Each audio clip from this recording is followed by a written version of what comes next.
नमस्कार दोस्तों, मैं आपका दोस्त विनय एक बार फिर नई क्राइम स्टोरी के साथ हाजिर हूँ विनय का सफ़रनामा यूट्यूब चैनल पर। और आज की जो सच्ची घटना आपको सुनाने जा रहा हूँ, यह सच्ची घटना छत्तीसगढ़ प्रदेश के रायगढ़ डिस्ट्रिक्ट से है और यह घटना आपको झकझोर कर रख देगी। इस घटना के बारे में आपको बताएं कि यह सच्ची घटना रायपुर के डीडी नगर थाना क्षेत्र के पास एक जगह पड़ती है, जो जगह उस बस्ती के पास एक डिपरा नाला, जो कि डिपरा नाला होता है, और डिपरा नाला के ही पास 100 मीटर के आसपास कुछ झाड़ियाँ होती हैं। उसी झाड़ियों के बीच में पड़ा हुआ एक संदूक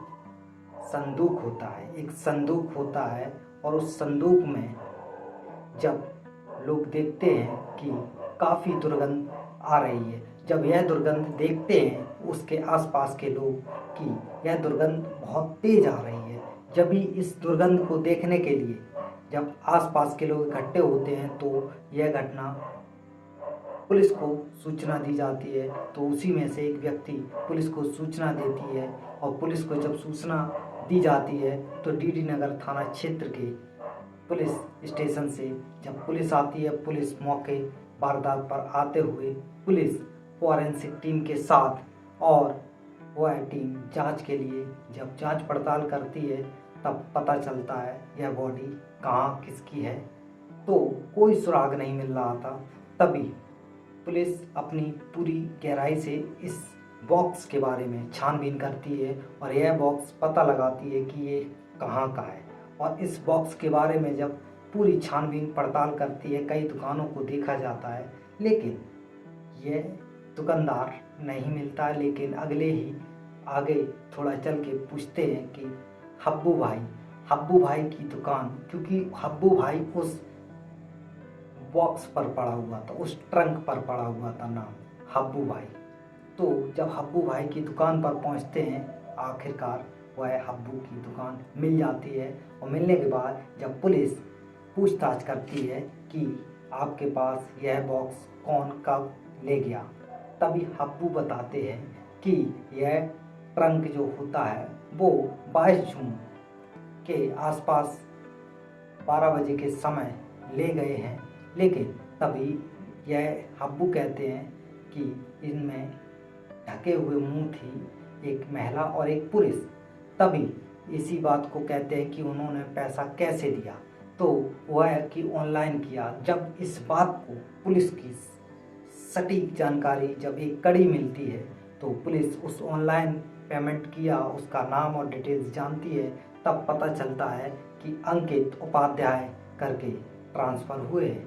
और इसी अंकित उपाध्याय की जब पूरी डिटेल्स निकाली जाती है तो इंद्रप्रस्थ कॉलोनी के आसपास तुरंत पुलिस पहुंचती है। और पुलिस जब पहुंचती है तो पूछताछ करती है। पुलिस जब पूछताछ करती है कि अंकित कहाँ है, तो उनके परिवार के आड़ोस पड़ोस के लोग कहते हैं वो तो सर दिल्ली के लिए रवाना हो गए किसी काम से रिलेटेड।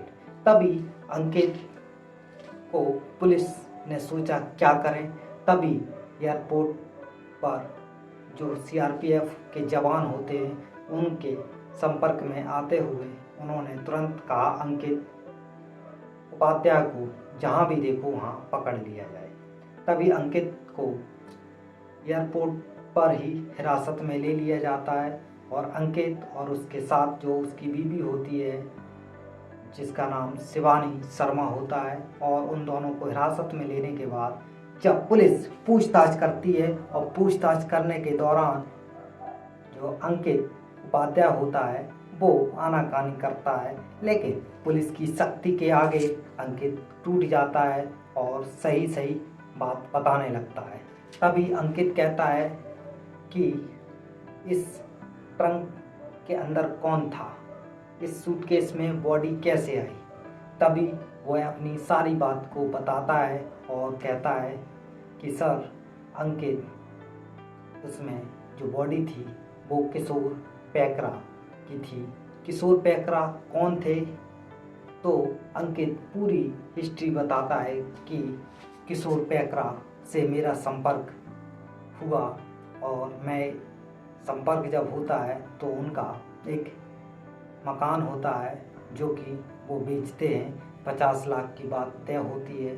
तो उस बात पर जब उनका मन कर रहा था बेचने के लिए, तभी वह प्लाट को, मकान को नहीं बेचते हैं। तो वह प्रॉपर्टी वाला जो दूसरा खरीद रहा था, चंद्र प्रकाश, उसने दावा डाल दिया कि यह विवादित हो गया। तभी इसी के दौरान यह जो किशोर होते हैं वह प्रॉपर्टी के लिहाज से मेरे पास आते हैं, कोर्ट में आते हैं और मेरी उनसे इसी प्रकार मुलाकात होती है।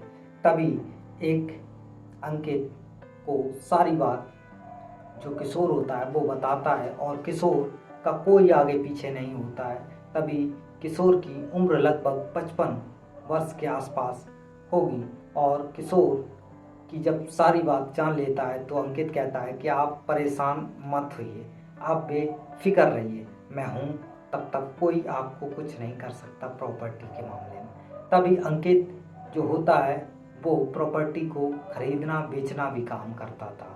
उसकी शिवानी और जो अंकित था वो एक ASI रिटायर उसके पिता होते हैं और अच्छी फैमिली से होता है, लेकिन और वह पेशेवर वकील भी होता है। तभी अंकित की पत्नी जो होती है शिवानी शर्मा इस बात को जानती है और जब अंकित शर्मा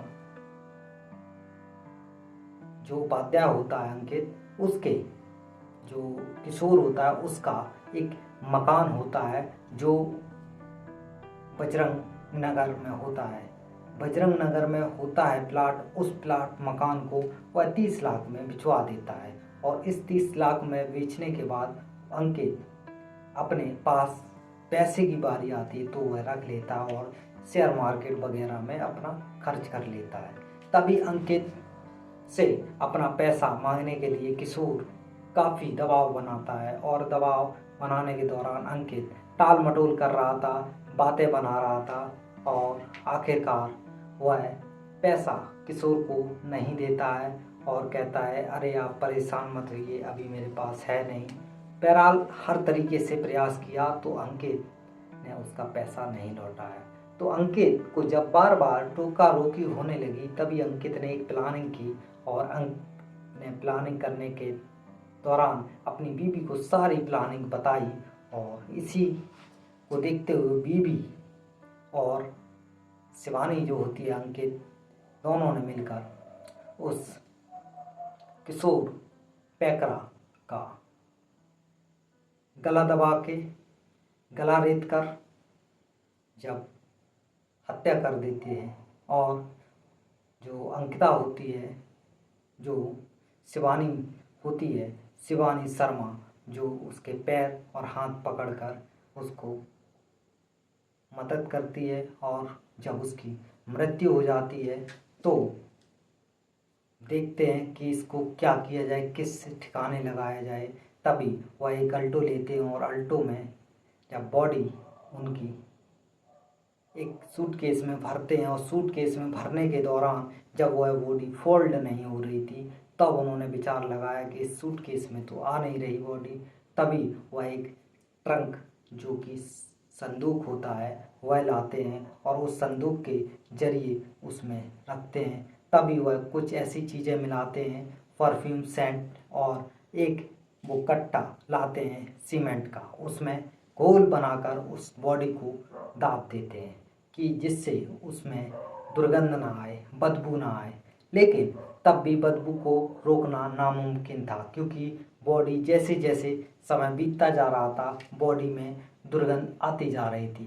तभी उन लोगों के बस में ना होकर तब एक अल्टो लाते हैं और अल्टो में उस बॉडी को भरते हैं और एक झाड़ियों में फेंक देते हैं। जब यह सारी घटना पुलिस को और सोशल मीडिया के जरिए जब आती है और तभी इन्हीं बातों के जरिए जब दोनों कबूल लेते हैं कि यह हत्या हम लोगों ने ही की।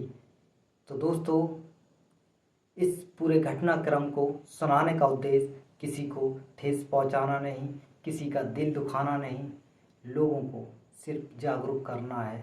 अगर वीडियो अच्छा लगा तो आप लोग कमेंट में ज़रूर बताएं। नमस्कार।